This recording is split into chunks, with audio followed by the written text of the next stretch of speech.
Hello and welcome to the Overland Journal podcast. I'm your host, Matt Scott, and I'm here with Brian Fulton from Goose Gear, and I'm stoked to have this guy on. Brian is he's the dude when it comes to figuring out how to create a livable space out of the interior of your vehicle, whether that's a 4Runner, a Tacoma that has like an AT camper or a Go Fast on it. I think you even do some Sprinter stuff. Yeah, we did a little bit a while back. A little bit, but you do all of these. I mean, you have so many. I mean, how many SKUs were you telling me that you guys have? We're over 3,000 SKUs. Like, it's crazy. It's ridiculous. It's actually pretty stupid. Like, it's a good thing. I mean, it is. I've done my best to kind of go through what Goose Gear does and figure out all the different products, and it's just there's a large breadth of product. Yeah. And a special thanks to Onyx for supporting this week's podcast. Are you tired of searching for a campsite only to find it packed or off limits? With Onyx Off-Road's new motorized dispersed camping layer, you can now see legal off-grid camping spots in national forests right in the app. Plan ahead, avoid the crowds, and camp confidently knowing you're on public land where it's allowed. Download Onyx Off-Road today and find your own space. Thanks again, Onyx. Thank you. And like anything that you want to do in your vehicle, Goose Gear kind of makes it easy. I'm not aware of anybody else who's doing that. But this podcast isn't necessarily about Goose Gear. It's more about the things that Brian's learned along the way, converting these vehicles into a living space. So, we're going to talk about like kind of wagons, like your 4Runner, your station wagon, your Grenadier, that kind of thing. Yep. Some pop-top campers, like the wedge-style campers. Pickups, we're going to kind of slowly go through all of it. But we're going to start with Brian's project right now that he's working on. You bought a Grenadier. I did. And we're Grenards. The best kind. I'm not saying that you talked me into it, but I was like excited about the Grenadier and then like healthily skeptical. Yes. You were a little more than healthily skeptical. You were a little skeptical. I was skeptical. Yes. And then... And rightfully so. It's a first-year car from a first-year car company. Like, there should be some skepticism with that. Yeah, the steering just sucks, but that's a different thing. It's a little rough. It's a little rough, but you've kind of fallen for it. I've kind of fallen for it. And you cut the roof off of yours. Yes. Like, at 50,000 miles, like, you have a lot of miles on yours, more than anybody I know. Yeah, it gets driven all over the country. Trails, events, all of that kind of stuff. Just constantly driving across the country. So with this pop top, the Grenadier becomes this blank canvas. It's boxy. It's actually pretty wide compared to a lot of vehicles. It is much wider than most vehicles. You don't have, the Wrangler is a similar footprint in terms of maybe the width, length, all of that kind of stuff. Yeah. But then, the body's literally inboard, right? Yeah, you have the fender flares, that kind of stuff. And then you have this roll cage. And that was always like that's always what sucked about that car in terms of like living space. Like, it's great if you're just using it as a trail vehicle or whatever, but now we have this Grenadier and you're doing like a full interior on it. Oh yeah, absolutely. Yeah, we've built, and it's commonly known as like a troopy interior, right? Because it's the Land Cruisers from Australia and South Africa and all that kind of stuff. The Defenders, of course. And we've built a few of those over the years, but this vehicle, when they announced it, it was like, this thing is a game changer for what we do. Like, we live in the vehicle, right? Everything we do is in the vehicle, and it's all about livability. And when I saw it, I was just like, holy cow. Yeah. This thing is unbelievably amazing for what we do, because it's just a huge rectangle. It has the payload for it. Yeah. So for people that don't know, when Brian's saying like a troopy or like Defender interior, in Australia, it's really common to do these pop tops, right? They've been getting these kind of utility vehicles for a long time that in the U.S. we really haven't gotten. And you'll see this pop top, and they're all, the interiors are basically a rectangle front to back. And on one side, you'll have, I'm going to say a little counter. And then the other, you'll have like a little seating area. It's a pretty common layout. Like, it's a troopy interior, right? Yeah, like, exactly. It's a thing that people do. I'm just excited to see you kind of take your little twist on it. Yeah, I'm excited. This is one of those projects where, I've looked forward to it since the beginning of the Grenadier when they first announced it, and I saw it and I was like, oh man, this is going to be the one. This thing's going to be amazing. I knew that Alucat was going to be able to roof for it because they do the roofs for everybody else. Well, because and Rin's like another Grenard. Oh, he is a Grenard. Yeah. Big time Grenard. Big time Grenard guy. big time genius Grenard guy. Yeah, dang Rin with his big brain. I know, stupid. I hate that guy. Yeah, no, so it's going to be an amazing thing. I mean, I'm looking forward to it. We're trying to do something. We've done similar pop-top conversion before for other trucks, and this one just has so much potential. You kind of did a troopy interior for Carl. Yeah, at Nitro Gear. Formerly at Nitro Gear. Yep. That was a really cool interior that you did on that, and that was, I mean, I guess that's kind of V1 for all this because you haven't really done much other. No, we haven't. We did it. We did his. We did another customer who also had a Land Cruiser 70 series. Yeah. We did both of them basically at the same time. Okay. And Carl, he ran his everywhere, and the other guy was taking his to South America and Central America. And I actually ran into him a few months ago, actually at P&W, and he had just got done with 2 years of living in his truck, driving it all over the place with that interior, and he loved it. It was awesome. So the base for all of your stuff, I was really lucky to be able to go through the factory a couple months ago, and I was just there like a week ago, and you have your own extrusions. I think some people will be like, oh, it's just like an 80-20 extrusion that they're buying. No, it's totally different. And then you have your own spec of plywood, and then you're coating it with your own type of like bed liner material. Yeah, and exactly. The thing that I love about that bed liner, I did a Goose Gear system in the back of my Grenadier. It has the drawer fridge. It's a lot simpler than what you're doing. Yeah. And your pop top. But I like it because I can throw the seats down really quick. I get the full use of the full length. Yeah, exactly. Of the truck. Instead, if you just folded the seats down from the factory, you'd basically have this seat sitting in the middle of your load space, and it's kind of awkward. But I like the bed liner because I can just throw whatever I want in there. Yeah, it's throw garbage in there, throw bricks in there or whatever. Yeah, and it's really durable. Yeah, it's the same thing used for bed liner material, right? So it's just we spray it on with a different technique and a different process, and we use a chemical that's a little different than a lot of the other companies use, and that's what allows us to get it to where it's a really fine, good texture. We put it on as thin as we can, but it's still very good wear and abrasion resistance. But we want to keep the weight down. So because it doesn't like dig into your knees when you're like kind of crawling in the interior. Like a typical bed liner is really coarse, right? And this is something we work on for years to try and get that to where it's something you're not going to be killing yourself on. So do you think with your Grenadier and the pop top, are you going to keep the kind of the bed line aesthetic, or are you going to go a little more? Oh, we're going to go more home style. More home style. Oh yeah, we want it to be your home, right? So, like Dan Greck is here right now, and he's just came back from his trip, and we built his truck a couple of years ago with the intent of him taking that was more of like a V1, a V2, I would say, right? V1 was Carl, V2 is Dan Greck, and he took it to Iceland and all over Europe and everything, and he came back, and it's just a beautiful interior. It held up well. It looks good. He likes it, and it looks like a home. And he said that when they were traveling, they ran into a lot of other people traveling like them, of course, and most of them were more sterile looking, right? It just didn't feel like home. And that was one of his comments. I met with him. I said, "Hey, what do you think? Everything good? Was there anything you want to change? Anything you had issues with?" And he said, everything was good. We didn't have a lot of stuff. And he had a couple of comments and suggestions, which is awesome because that's why we gave it to him. But he said that really when we sit in other people's trucks and we sit in ours feels like a home. It's wood cabinetry, it's wood countertops, and that just feels good. There's something to the warmth of wood. Yeah. Like on like our big camper, it's all wood, and it's just nice. Yeah, and wood absorbs a lot of noise. It doesn't absorb a lot of heat or cold, so it always stays at a good temperature, so you're not getting a radiation of heat or cold like you will with other materials. And then it just feels good.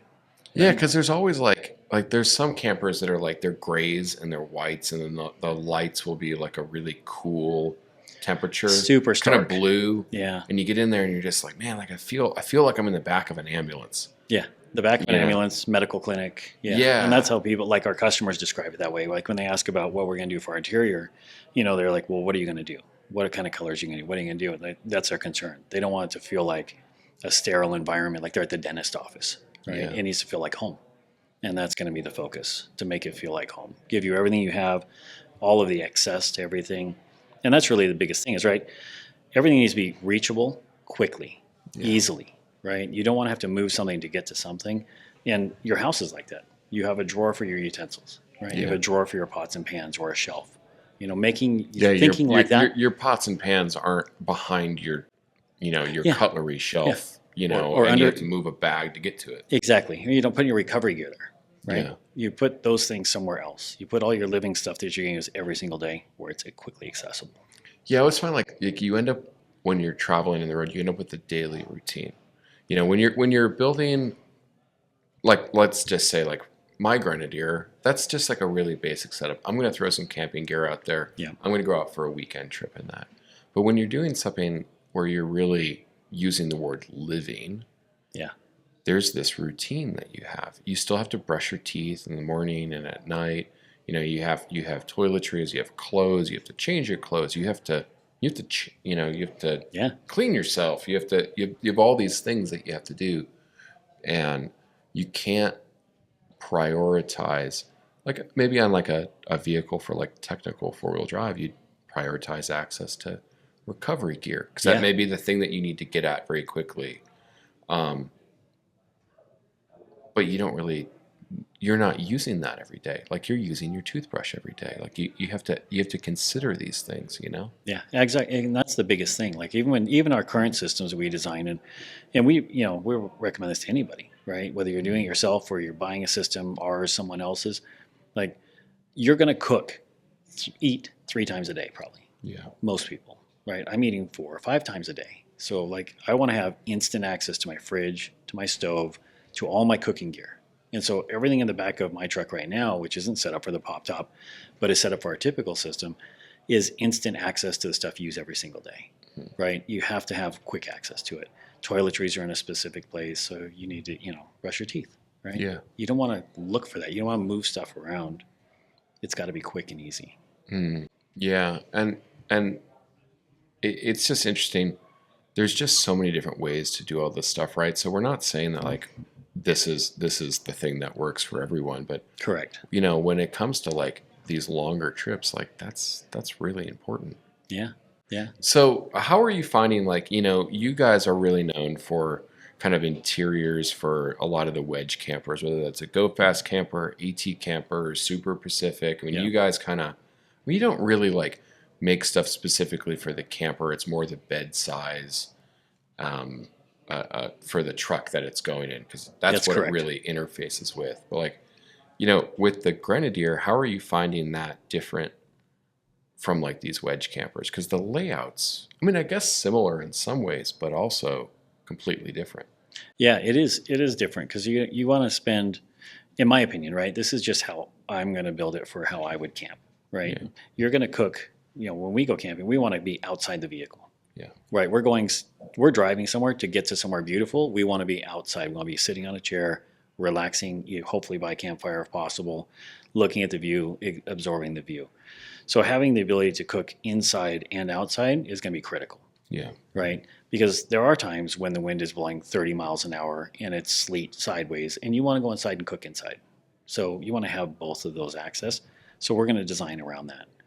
But it's, as far as difference between a wedge camper and the Grenadier, it's very similar as far as the living system, but because you're connected to the front of the cab, you have space that you can now utilize, like the seats of the vehicle. So like you can have bags that you're going to travel with, especially if you're doing a longer trip, you're going to have more gear. You need to have a place to put it, but you can actually take stuff and put it in the front seats. Yeah. Get it out of the rear so the rear is as open as possible, as little clutter as possible, so that you have a really good living system. Your duffel bag with your clothes can then get put in the front seat. Yeah, You're exactly. traveling with another person. Well, there's 2 seats. Boom, there you go. You're set, and it's out of the way, right? And so making use of that space is great because now you've cleared up the living space where you're actually living. The other thing is just having a system where you can stand up, right, in a wedge camper, right? You can do that in the Grenadier with a pop top. You can do it in a wedge camper. So being able to stand up, change, get dressed, put your shoes on, all of those kinds of things. That's where those things really come into play as far as usability. I think one of the nicest things to have when you're traveling full time or long term travel, it sounds simple, but it's the place to change. Yeah. You know, especially if you're social. Yeah. You know, you're doing. I mean, actually, like scratch that. Like even like weekend trips. You're doing weekend trips with your buddies, and you know, let's just say your wife or your daughter or somebody's coming along, or even if you know. I don't want to change in front of people. I guess I shouldn't say, you know, Yeah. Peg Women is not wanting to change in front of people. Nobody wants to change in front of people. Yeah. But the ability to just like be able to stand up and change your clothes without people seeing is like, it's actually kind of really nice. It is really nice. Like it's very, very nice. Changing your clothes in a rooftop tent is like, it's like trying to fit a caterpillar into a sleeping bag. You know, it's like you're just kind of like wiggling and trying to figure it out. And yeah, I don't know. It's a little tough. I mean, there's, you know, there's different types of camping, right? Different types of affordabilities and all of those kinds of things. So we see customers graduate over time. They graduate and they go from this to this to this to this, and they move their way up and they buy different qualities of life as they progress in not only the overland, but in their financial capacities and all that kind of stuff. Yeah, because this stuff isn't cheap, you know? No. I mean, like with you guys, like you just have so many different parts that you're like one-off. I think that maybe people don't realize that. You're not like doing a big production run on this stuff. Like you have so many options because the designs are all made to order and pretty custom, you know? Yeah. Yeah, exactly. Everything's custom fit, right? Yeah. So every vehicle is different. There's not very many things that are interchangeable. So we have to have all those different SKU count of different options so that we can fulfill the needs of as many people as possible. Mm-hmm. Yeah. Like what are the mistakes that you think people make when doing like an interior build out on a vehicle? Oh man, that's a good one. Because I guess it depends on the type of vehicle, you It know. does. Yeah. That's part of it. I think it's really, you know, a lot of time when we build something, the first thing that people are thinking of, right, is they're thinking of recovery gear and they're thinking of tools, and those are all incredibly important, right? Mm. Recovery gear, tools, like clearly you need those things, a way to air up, air down. But a lot of people start out, they buy a drawer and they think, oh, I'm just going to throw this in a drawer. And any drawer, or they build their own drawer. And I did this. I'm guilty of this. When I first started, I didn't know anything, right? Yeah. Well, you're kind of told, oh, you got to be able to get to this stuff really quick. Oh, really quick. Like everyone's stressing how quick you need to get your tools and your recovery gear. And it's like, okay, I have a I just different don't mindset. find it to be that way. No. Like, You need to slow down. yeah. If you need tools or recovery gear, you're better off, unless someone's sliding off a hill, which at that point, you probably shouldn't connect to them anyway. Yeah. Right? I mean, let's be honest. But like if they're in a place where they need to be pulled out, you're really not in a hurry anymore. The vehicle is stuck. Yeah, it's not going anywhere. I mean, yeah, you're going to be holding potentially some people up, but you know, likely they're traveling with you, and nobody can get through. Yeah. It's just I have to say that I kind of felt guilty for that. Oh, I was too. Like my first like big trip that I did, where I built the vehicle and I did everything. We drove around Australia off-road when I was writing a magazine over there. And the first couple of trips I did, I'm like, oh, okay, yeah, like best practice. I've got to have my recovery gear in my drawers. And it needs to be the first thing when I pull it out, because it's going to save me 2 milliseconds. Yeah. Yeah. It doesn't matter. By the end of the trip, I think we were gone for 6 months or something, like, I don't even know where that stuff was. Like, it was so buried. You know, like when we crossed the Simpson Desert in a Troopy that had like 5 horsepower. Maybe 15. Maybe 15. Yeah, like I definitely, like, you know, the Max Tracks were already outside. We had a winch, you know, so then you're like your shackles, ropes, that kind of stuff. Yeah, like if I'm actively crossing, you know, the Simpson Desert, like, yeah, I'll just pull that bag out. Exactly. But you can kind of bury that stuff. Yeah, you can. Like mine's actually is wedged behind my driver's seat. Yeah. Right? It's still accessible. And it's kind of wedged in there. It's kind of a perfect space for it because it ends up being that like driver seat cubby size thing. Yeah, and it just works. And so, like I said, everyone fills their drawers with all those things because they think they need to. Yeah. And you do need to have access to those things. But, you know, if your truck is broken and you need tools, you are definitely not in a hurry, right? It's not going anywhere. So slow down and think. So I take all of that stuff. And also, this stuff's typically heavy. You know, unless you're all synthetic on your recovery gear, which a lot of people are now, thanks to a lot of improvements in technology, you're not carrying a bunch of, 50-pound shackles around. But All the tools are heavy. Those are on the foot floor of the second row seat on the ground as low as possible, better weight distribution, getting that weight out of the back. And then still like your kitchen, man. It's about brushing your teeth, making food. That's always the number one concern for us. Yeah. Yeah. I mean, like, what else do you see people doing? I mean, you know, there's a lot of people that are going to listen to this that, you know, their budget may just allow them to do a DIY thing, right? Absolutely. And I think that that's great. And I'd love to spend a little bit like getting advice from the dude. Like, what is your advice for the DIY guys that are building? You know, like what kind of materials should they be looking at using? I'm going to let you run from there. Okay. Yeah.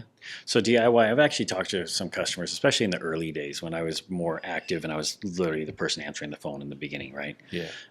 So I'd have people call and they're like, you know, I saw a guy was commenting on posts. He's like, yeah, I'm going to build my own out of plywood. And I literally just reached out to the guy and I was like, hey, if you're going to do it out of plywood, here's how you should do it.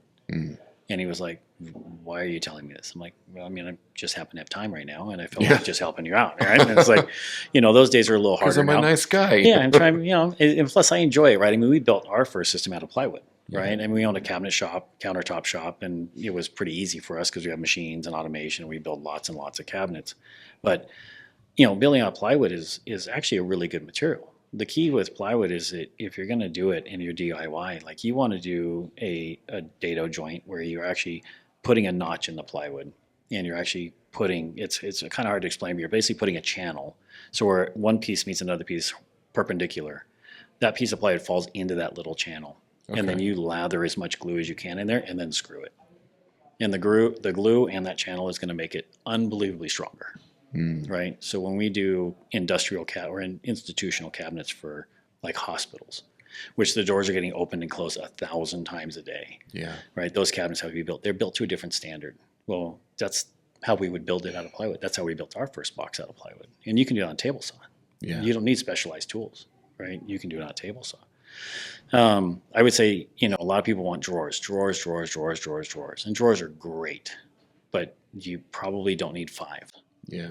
Right. Unless you're a chef and you're carrying and you're feeding 25 or 30 people on trail every single day, different story.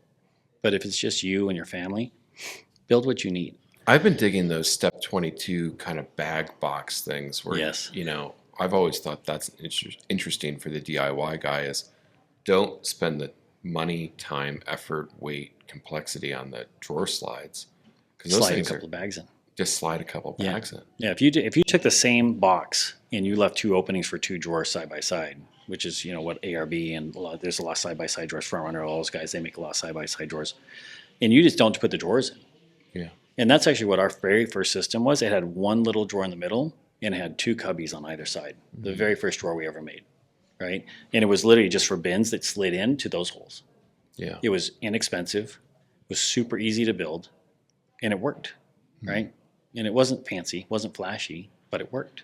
Yeah, I mean, obviously, like, functionality is like, I think particularly on the DIY side, like, you're focusing on functionality. Like, I mean, there's DIY guys that just do like amazing work. Like some of the interior systems I've seen, it makes me wonder if these guys were cabinet makers. Yeah, right. To be honest. Yeah, definitely. But some of them are like super well done. But, you know, I if I was putting myself in those shoes, I would just try and keep it as simple as I could.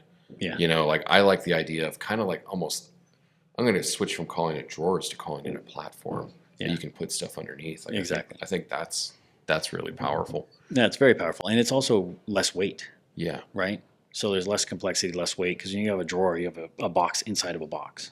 Yeah. And so you're adding weight, complexity, and just more money. And you don't necessarily need it. Mm-hmm. And having a platform, and, you know, really at the end of the day, less is more.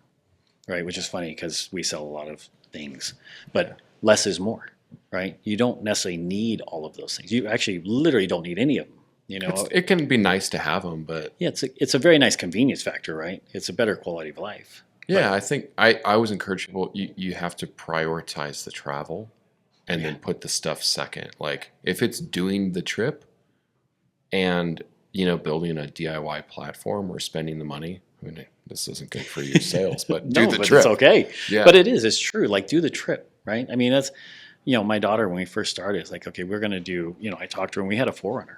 right? We had a 4Runner, we had a rooftop tent, and we had the least expensive suspension we could buy just to get a little bit bigger tire. So it just did a little bit better off-road. But that was it. And then we had this one platform, and we just lived out of a rooftop tent. And we did, 30-some days that first year. That's awesome. 30 days of camping with my daughter. It's like, we're going to do 30 days this year of camping in our first year. And she's like, well, how are we going to do that? That's like a whole month. Yeah. I was like, but that's only a weekend every month. It's not that hard. Yeah. Right? And almost anybody can get out early on a Friday once a month.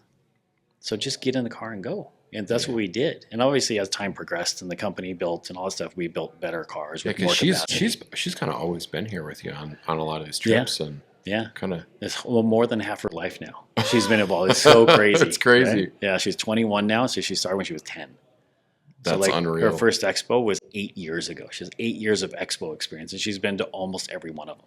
Yeah. East Coast, all of them. She could be the new young Sith Lord of Overlanding. I'll pass the baton. I know. I'm hoping to pass the baton. That's the hope, so I can go play more and she can take over. Yeah, well, there you go. And a special thanks to Treader for their support of this week's podcast. One of the age-old problems of vehicle-dependent adventure travel is something that you probably don't think of very often, and that's insurance. If you've put a lot of money into your truck, chances are that those modifications aren't covered by your current carrier. But now there's Treader. They fill in the gap between what your car insurance company thinks your truck is worth and what it is actually worth to you. You don't have to switch your carrier, and you can use regular insurers that provide the stock stuff while Treader insures the cool gear. Head to Treader.com and check out their easy 5-minute quote process to see if Treader is the solution for you. Again, that's Treader.com, Tredder.com. Thank you again for the support, Treader. Yeah. There you go. Yeah. But, so kind of going back over to talking about kind of the SUV side. So let's move over to advice for that weekend guy that's going out. Maybe he's doing a week-long trip in the summer, guy or girl, but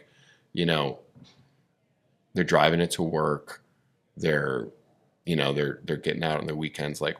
How does the game change from the full-time setup to kind of that weekend setup? How do you usually advise people that are, they just know they're not going to use it for a month at a time?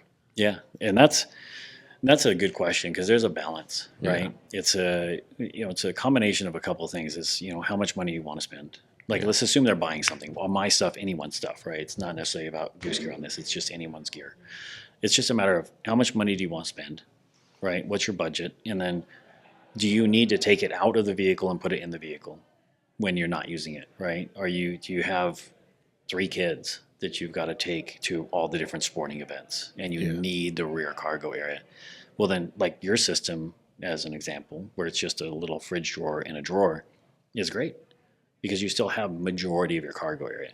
Plus, if you have kids, you're going to need more space. But if you're just, a single person and you want to go travel, even just a base plate and a fridge slide and a fridge. A fridge is a game changer, right? I mean, not everyone has to have a fridge. A cooler works great. There's plenty of great coolers, especially for weekender stuff, right? It's a lot cheaper. But having something that's quick and easy to take in and out is a nice thing, right? But, less is more is really the biggest thing, I think. It's hard to explain that. It sounds a little counterintuitive, but I almost find that the folks that are going out for the weekends are the ones that sometimes overbuild. I think the Jeep and the 4Runner crowd right now is the worst. The hatch comes open on the 4Runner, and I'm like, oh wow, you can't even put a ham sandwich in the back of this thing outside of a drawer or outside of some defined space. Yeah. And I think that there's if you're just doing this kind of more casually, or like you're saying, every weekend for a month that's a lot. That is a lot. Yeah, you're getting a lot of time in the seat, and you're getting a lot of places to go. I always think less is a little more, Yeah. I think you have to have that kind of duality of the space for, if you're still using it as a regular car. Most people need their cargo space. If they're buying an SUV, it's not, most of the time they didn't buy a 4Runner because they wanted to go camping. Yeah. They bought a 4Runner because it fits their needs. Yeah, Right? and then they start making some modifications so Yeah. it can go a little further or a little more comfortable off road. Exactly. And that's where, going back, like you said, when you pop, the lift gate, you see that, and we see drawers stacked all the way to the ceiling.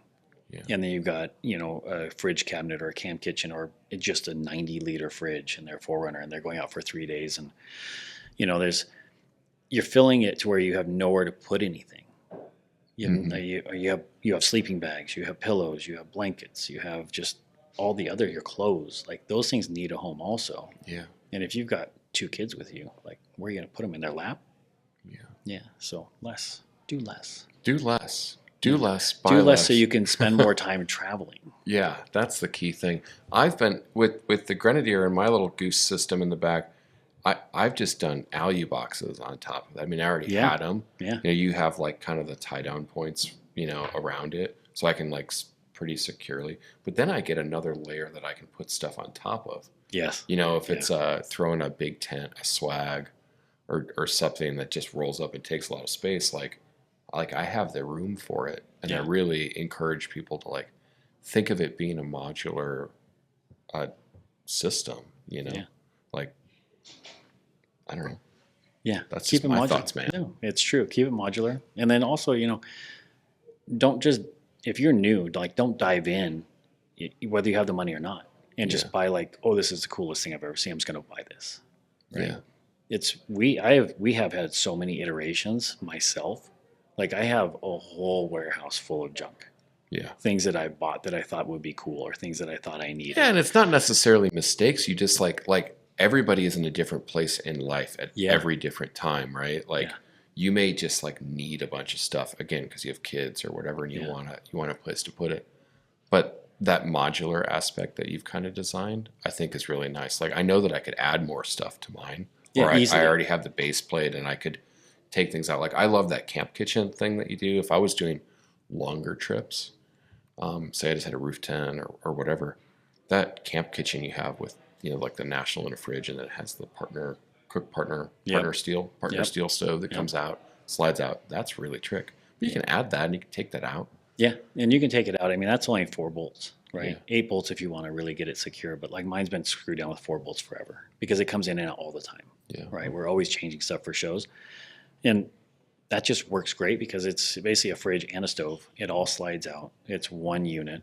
You have storage space above it. You put a couple Step 22 bags on top of it. You have a way to strap them down with our little anchor kits. And now you've got your whole kitchen on one side. You've got your stove, your fridge, and your pantry, which is above it. Everything's there. And that's my favorite device that we've ever created, because even if you just did that, like my friend Justin Pitcairn, which Justin, like, he has the base plate and the seat delete, right? And he sleeps in basically completely empty. It's like a flatbed truck in his Grenadier, right? And he has just the camp kitchen. That's it. And that's like the sweetest little build, because it's just that. He's got an alu box that he steps on, and another alu box that carries some extra gear, like his camp chair and that kind of stuff. I get it. And it's just so simple. His truck's light. There's just always this recurring theme of like, the more you do it, the less you kind of want to take with you. It's not always the case. Not always, but like, quite Justin's often. been doing this for a long time. Very long time. He came up in a podcast we did a couple weeks ago. He was like there for like Expedition Trophy. Yeah. Oh yeah. He tells us stories. It's just like, holy cow! I wish I knew about this then. I was like, so crazy. Teenager still, right? Not like I was a teenager still when that stuff was going on, which is crazy. Yeah. But you have experienced guys like Justin that, like, they've kind of figured that works for them. They've got some cubbies to put some stuff. Yeah. Like, because doesn't your seat delete for the Grenadier has like some storage in where the rear? Not in the low version like Okay. he has, where it's just the complete seat delete. It doesn't have that because there's all the electronics for the vehicle. But in front, underneath the seats, like in the footwell area, there's still quite a bit of storage in front of where the batteries are. Yeah. So that's where he keeps most of his stuff, right? Perfect. And it just works, and it's good. Yeah. And our first system was designed off of Justin's. Like, that's how old school he is, right? I saw his truck and I was like, this is amazing, in his JK. Yeah, His Ursa I remember Minor. that. And I'm like, I didn't even know what an Ursa Minor was. I was like, oh my God.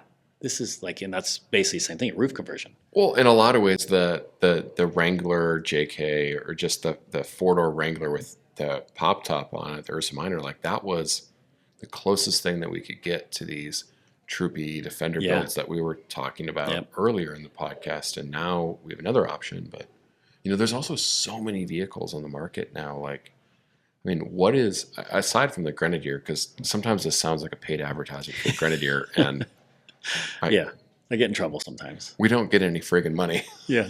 I've never taken a cent from those guys.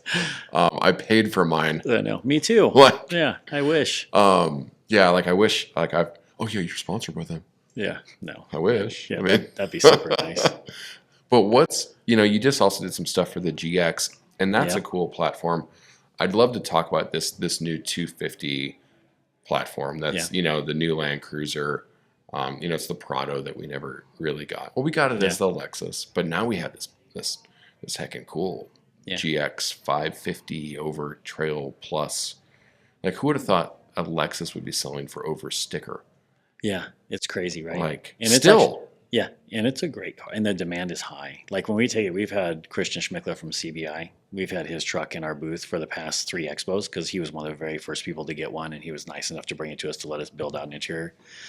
And his truck is rad, right? It's crazy build, and he's a crazy wheeler. But the GX 550 versus the Land Cruiser, like to me, build-wise, because it doesn't have the hybrid battery, is way better for us because there's just more real estate. So they put a hybrid battery in the back. And we have to build a frame up and over it, which we have, and it works great. And like Brad from Trail Recon, he has that same system where it's just a low, he's got some storage, some drawers and stuff like that, and the seat deletes, and that system works out really well. But the GX 550, because it has just a gas twin turbo engine, like you have more real estate. And so if I'm buying one, I'm buying the GX personally, because it has, in my opinion, better power and more room interior wise. Because we spend all of our time inside. That's my niche. So because this 250 thing, we've always got some version of what this car actually is. Like the 4Runner was a Prado 150 that just had some stuff, different body on it, right, for the American market. Yeah. Now they've brought that Land Cruiser here. It's interesting. I mean, because it's more usable than the 4Runner. Like, it's almost to me like the 4Runner kind of died. Like, we have a couple at the ranch. We're here at the big thing, and I drove around in one, and I'm like, man, I haven't heard anybody talk about a 4Runner in a while, because it's like all of the crowd that was the 4Runner crowd now is running a 1958 Land Cruiser. Yeah, right. Because it's frankly more usable space. It is more usable space. It's taller. It has a little bit more width, right? The extra height is huge when you're dealing with the interior. Like if you're building out stuff, then you're going to go take out trips and stuff like that. So the 4Runner is nice. I think the styling, they did a good job. But if you're in that budget range and you can afford a 1958 Land Cruiser, I'm buying the 1958 Land Cruiser. Yeah, because it's also a Land Cruiser, and it's just a little bit better and nicer, and So what are you seeing that most people are doing to those for like interior? Yeah, so Land Cruisers, I mean, we still do just the same stuff for all. We have a version of the same thing for every vehicle pretty much, right? Every vehicle is completely different on sizing, specs. There's some commonalities, but they're all completely different. So we have to design everything to the vehicle.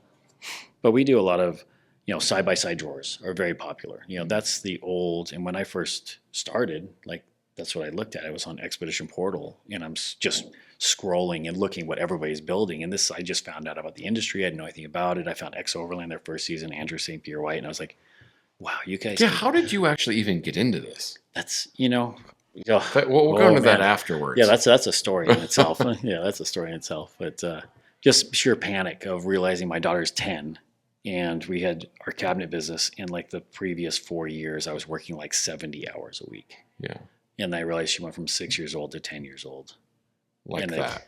It was so fast. And I was working so much that like I would leave before she was awake, and I'd come home and it'd be like almost bedtime. Yeah. And that just like killed me when she had 10. I was like, you know what? This is stupid. I'm not going to do this anymore. I don't care if the business fails. I'm not going to do this anymore. Yeah. And so literally just did some YouTube search. Like I want to do something with my daughter. I want to spend time with her because she's Goose. Yeah. Yeah. Yeah. Her nickname is Goose. That's why it's called Goose Gear. Yeah. Her email's goose@goosegear.com. Goose at Goose Gear. Goose-gear.com, yeah. It's pretty rad. And I gave her the option. I was like, do you want me your name? Or do you want me? She's like, well, I'm Goose. So, like, I'll be goose@goose-gear.com. And I was like, all right. And she's going to get a ton of emails now. It's probably a bad idea. So, yeah, bad idea. But, yeah, and it was just your panic, right? Realizing that in 3 years, she's going to be 13. Yeah. Right. She's going to be on her phone, getting ready for high school, and be like, hey, I'm going to go out with my friends. And I was like, she's like my world. And so that's where, and I had done a bunch of four-wheeling when I was in high school myself. I had a Toyota pickup, 1984 Toyota standard cab short bed pickup that I got. Cool. Yeah, when I was 16. Yeah. And beat the living poop out of that thing. Holy cow. And the funny thing is my dad's a mechanic and he was building engines when I was really young. Like I remember like Chevy 350, long blocks, and he's like literally blueprint balancing these things. And he taught me nothing about cars. So I drove it. I drove that truck for 60,000 miles without changing the oil because I didn't know you had to. Oh no! Oh man! Oh no, Brian! Yeah, 60,000 miles. Dude, it ran. It never died. It's a 22R. Naturally aspirated. And my friend's like driving with me. He's like, "Hey, dude, when's the last time you changed the oil?" And I was like, "What are you talking about?" He's like, "You need to change the oil." I was like, "I don't know what you're talking about." He's like, "Oh, dude, we need to change your oil." So we went and bought all this stuff, and he did it, and like little metal shavings, a few little metal shavings. He's like, "This is not good, dude. You need to change your oil way more often than 60,000 miles." But yeah, couldn't kill it. So does that mean you've taught your daughter nothing about cabinets or interior space or something too? Are you continuing the fatherly trend? You'll figure it out now. No, she's hardcore in the business now. Yeah. Yeah. So, I mean, it's rad too. Like the greatest thing, one of the best dad moments was about 2 years ago. And we were building her Subaru. So she built a Subaru Outback. And we talked to Prince Hugh and said, hey, you guys, we're building a Subaru Outback. You want to send us a roof rack? And they sent us a roof rack for her because it's going to be all shows and, all that, the normal stuff. And she goes, well, I said, you want to put your roof rack on this Saturday? Because I got to be at the shop working on, another vehicle. And she's like, okay. So we get in the shop. She's like, well, what do I do? I'm like, I don't know. It's your problem. I was like, you go figure it out. She's like, what? I was like, yeah, just go watch the video. Read the instructions. She's like, all right. So she goes in. She's a little huffy puffy, like I'm not going to help her. I was like, you'll figure it out. You're a smart kid. And so I go out. I'm working on my truck. I come back in. She goes, man, these instructions, they're good, but they're not great. So I found this other guy who does YouTube video, and it's freaking epic, and it told you everything you needed to see. And I was like, oh, good. So she's in there. And I come around the corner, and she's got the seats folded down. She's on her back, laying in the vehicle, and she has her feet up in the C-pillars, and then grabs the headliner and goes, boom, and just yanks it off the ceiling. And I was like, hell yeah, that's my daughter. This is rad. And I was so freaking happy and so proud that she just said, I'm just going to freaking do it. Yeah. And I helped her, obviously, and still help her, but you also have to kind of learn, right? You can't just give them all of the information. Yeah. You have to let them learn and force them to figure it out sometimes, I think. So sometimes you have to let your children wait 60,000 miles before an oil change. So that's not a good idea. Always change the oil again. Don't do that. That was just Brian at 3,001 miles. Yeah. Panic attack. Yeah. Exactly. Yeah.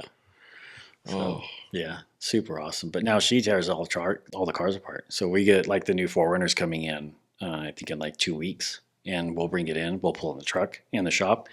And she will go through and rip the whole interior out of that truck by herself. She'll document every single bolt, what size wrench you need, and write the instructions on how to rip it all apart. And then I'll come out and take a look at it.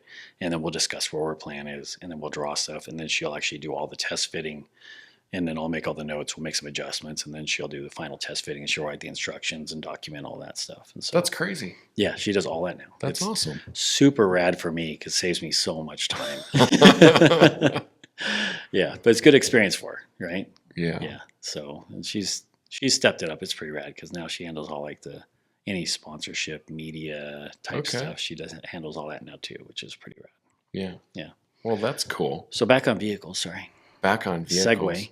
Well, you gotta get her trained up and your Grenadier finished. Yes. So you can then go 100%. You can go heck off. Yeah. Go to I don't know what you're gonna do. What are you gonna do? I want to travel. The hope is that we're traveling, right? That we're going out. I want to go to Aperture Allred, but I want to take my car. I would love to have a booth there and literally drive to the show and then go also do some travel. How cool would that be? It'd be super. That'd be amazing, right? We've got some dealers in Mongolia that have hit us up about becoming a dealer. I'd love to set them up and then go to their country and let them show me their favorite places. I mean, you don't even have to ship. You can just drive from Abenteuer and Allrad to Mongolia. Yeah. It's like you can do that in like a couple days. Yeah. I would do that in a heartbeat. That'd be super fun. Man, that'd be really rad. Yeah. I mean, geez, I want to go to Mongolia. Yeah.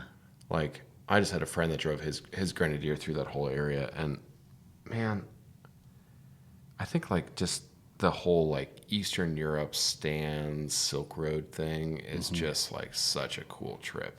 Yeah, that would be amazing. Yeah.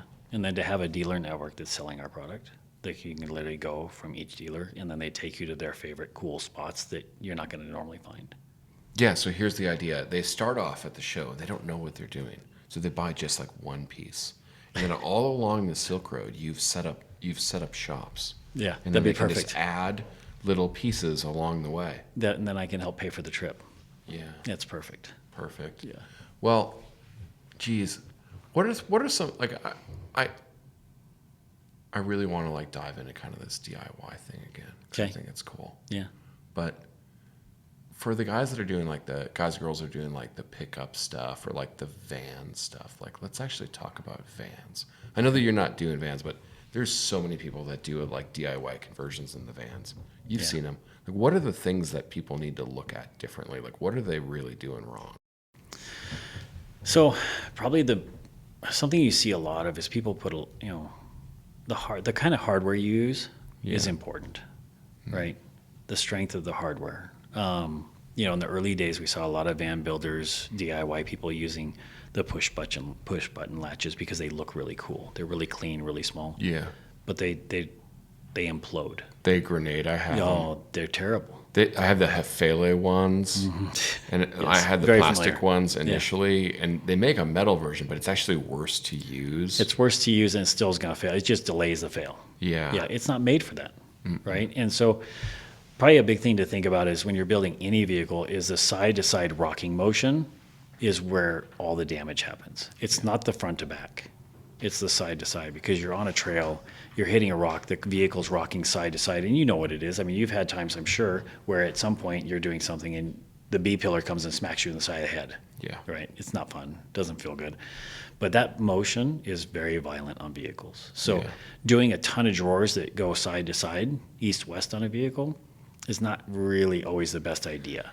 It's one of the worst parts of the design of the older Earth Roamers is you had your pantry, which is quite tall, quite heavy, and then you had all your kitchen drawers that were all east-west.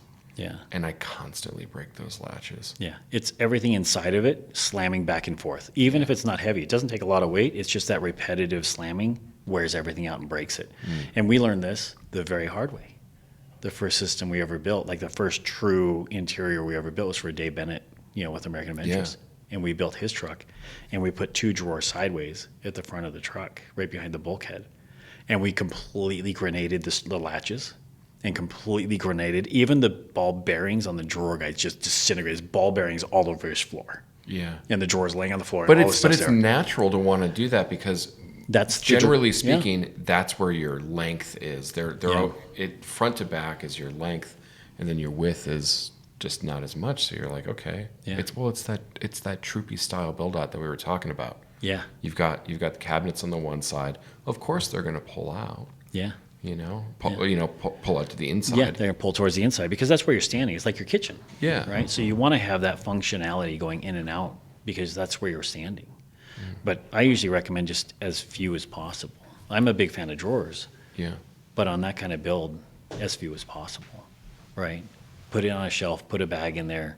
And if you are going to do it, like figure out some way to keep stuff from rolling around and bouncing around. Right? Yeah. That's another real easy fix is don't put stuff in that has a lot of chance to move front to back or left to right, right? Because if you control that, you're eliminating. It's like a dead blow hammer, just over and over and over again, just beating everything to death.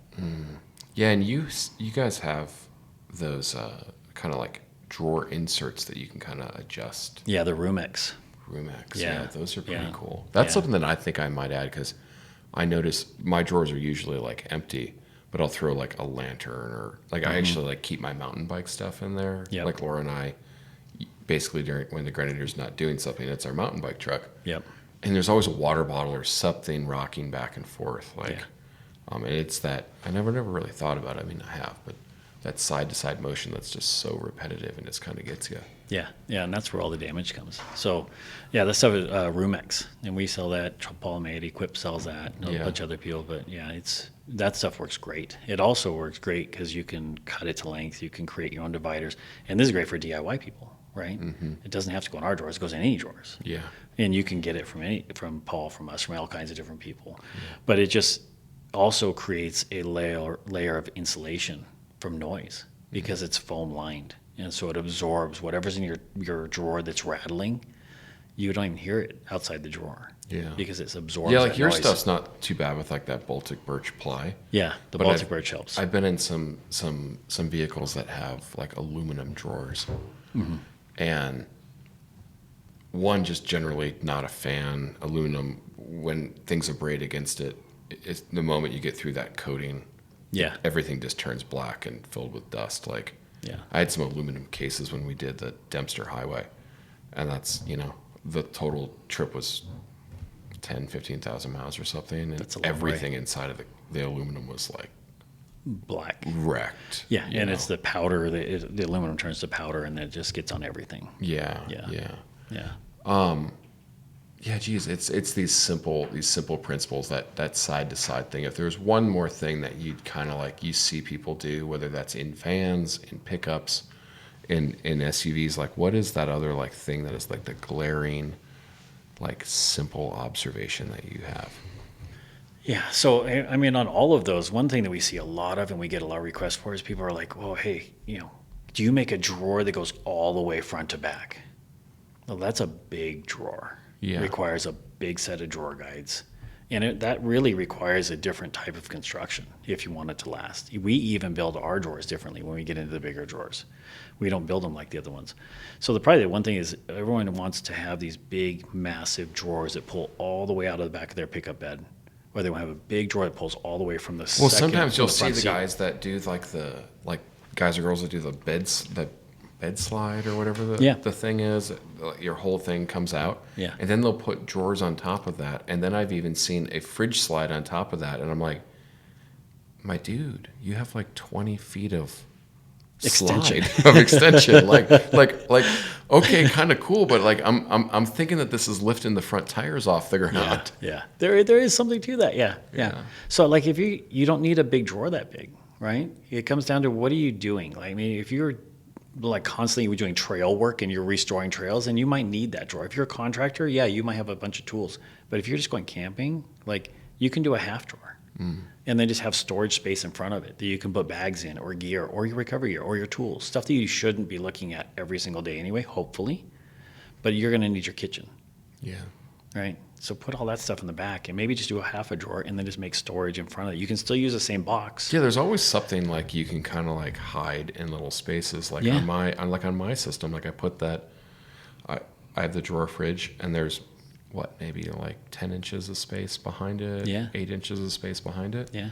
I was able to put a little lithium battery back there and take use of that space. You put a little lithium battery back there, not 400 amp hours of battery. Yeah. Which is a whole different conversation. But like people are overbuilding to the nth degree. Like they're just going crazy on some particularly with electrical systems. Like it's become in vogue. Like I was talking to somebody last night that's doing a Red Arc Manager 30 in their Lexus GX, and I'm like, that's meant for a trailer, dude, or like a slide-in camper. Like where are you putting all of this? Yeah, it's a lot of stuff. Like you don't need 400 amp hours.